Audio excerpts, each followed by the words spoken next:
घने जंगल में एक मेहनती कबूतर रहता था। वो अपने छोटे से घोंसले में अपने एक अंडे की देखभाल कर रहा था। एक दिन अचानक एक शिकारी जंगल में आया और उसने तीर चला दिया। तीर सीधे कबूतर को लग गया। कबूतर बुरी तरह घायल हो गया। मरने से पहले उसने अपनी सारी बची हुई ताकत अपने अंडे में समा दी और धीरे धीरे उसकी आंखें बंद हो गईं। थोड़ी देर बाद वहां से एक गिलहरी गुजर रही थी। उसने कबूतर को जमीन पर पड़ा देखा। वो बहुत दुखी हुई। गिलहरी ने जल्दी से पत्तों और मिट्टी से कबूतर को ढक दिया और उसका अंडा उठाकर सुरक्षित पेड़ के खोखले में रख दिया। रात होने लगी, लेकिन गिलहरी अंडे के पास ही बैठी रही। आधी रात को अचानक अंडा हिलने लगा। फिर धीरे धीरे वो टूट गया।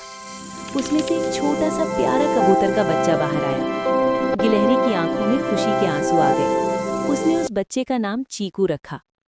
अगली सुबह गिलहरी खाने की तलाश में जाने लगी। उसने पास के एक हिरन से कहा, मैं जल्दी लौट आऊंगी, तब तक तुम चीकू का ध्यान रखना।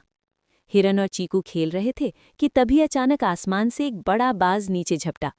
उसने हिरन को अपने पंजों में पकड़ लिया और उड़ गया। चीकू डर के मारे जोर जोर से चहचहाने लगा। इतने में गिलहरी वापस आई और सब कुछ देखकर घबरा गई। वो तुरंत हिरन को ढूंढने निकल पड़ी। उधर वही शिकारी फिर जंगल में आया। उसने उड़ते हुए बाज पर तीर चला दिया।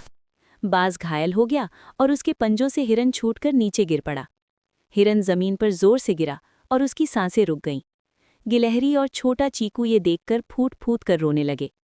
लेकिन गिलहरी ने हिम्मत नहीं हारी। उसने चीकू को अपने बच्चे की तरह पाला और उसे सिखाया, जंगल में खतरे बहुत हैं, लेकिन हिम्मत और प्यार कभी मत छोड़ना। कुछ सालों बाद चीकू बड़ा और मजबूत कबूतर बन गया। अब वो पूरे जंगल की रक्षा करता था और हर छोटे जीव की मदद करता था।